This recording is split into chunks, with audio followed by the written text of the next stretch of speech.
السلام علیکم everyone, welcome back to my YouTube channel English language plus literature.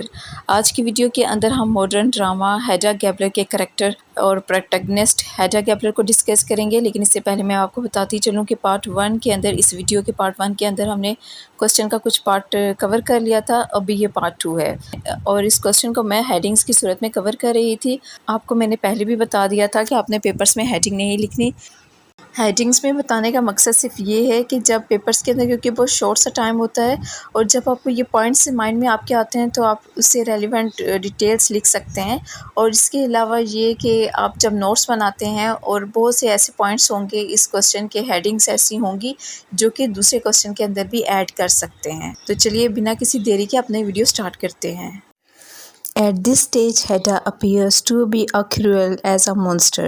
As a critic says that Hedda is a horrid miscarriage of imagination, a monster in form to whom no parallel can be found in real life. اور اس جگہ پہ ہیڈا کا جون سا ہے ایک ظالم سا رویہ سامنے آتا ہے اور کرٹکس اس کے بارے میں کہتے ہیں ہورڈ مسکیریج، یعنی مینوسکرپٹ کے بارے میں کہا جاتا ہے کہ وہ لو برڈ کا دیا ہوا ایک تحفہ تھا، ایک بچہ تھا جو اس نے مسز الویسٹر کو دیا تھا۔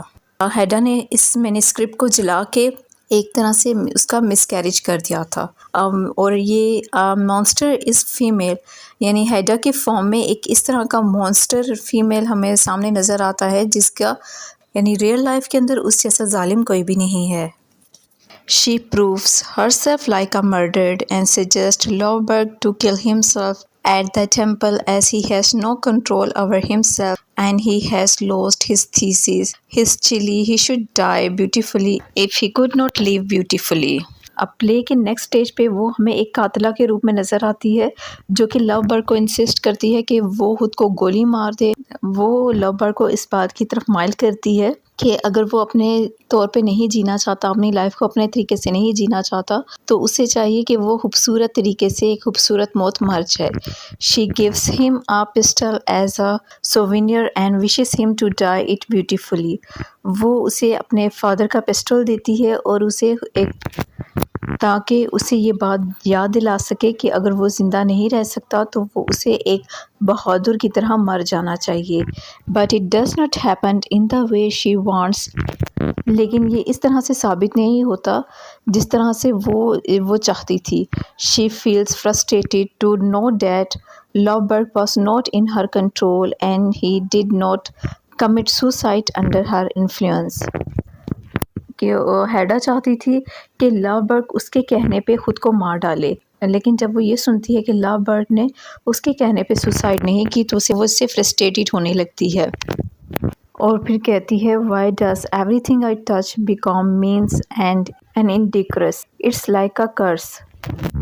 اور وہ کہتی ہے کہ میرے ساتھ ایسا کیوں ہوتا ہے کہ میں جس چیز کو بھی ہاتھ لگاتی ہوں تو وہ کرس بن جاتی ہے۔ No, she finds herself in the control of Brake because he has recognized the pistol of Hedda used by Lovberg, while she has a great fear of scandal. اب نیکسٹ پوائنٹ میں ہم دیکھتے ہیں کہ وہ بریک کے control میں ہوتی ہے کیونکہ جج بریک ہیڈا کی دی ہوئی پسٹل کو پہچان لیتا ہے جو کہ اس نے لوبرگ کو دی تھی، جو کہ اور ہیڈا چونکہ ایک رسمی عورت بھی تھی اور وہ اسکینڈل سے بہت زیادہ ڈرتی تھی۔ بریک پرسیوز ہر دس ویکنیس، اور جج بریک کو ہیڈا کی اس ویکنیس کا بہت اچھے سے پتہ تھا، and tries to take power over her, اور اسی وجہ سے وہ اس پہ کنٹرول حاصل کرنا چاہتا تھا۔ He tries to threaten Hedda to yield to his wishes and Hedda began a non conformist, اور اسی وجہ سے وہ ہیڈا کو تھریٹ بھی کرتا ہے، اس کو دھمکی بھی دیتا ہے اور اسے مجبور کرتا ہے کہ وہ جج بریک کی ہر جائز اور ناجائز ضرورت کو پورا کرے۔ But Hedda being a non conformist does not want to be a puppet in the hand of a جج بریک، اور ہیڈا عام عورتوں کی طرح اتنی جلدی جھکنے والی نہیں تھی اور ہیڈا بھی اتنی جلدی ہار ماننے والی نہیں تھی، اور اسی وجہ سے وہ جج بریک کے ہاتھ میں کٹ پتلی بن کے نہیں رہنا چاہتی تھی۔ Hedda tries to avoid the company of Brake by asking Tessman whether she can do something for Tessman in arranging the manuscript of Lovebird. Hedda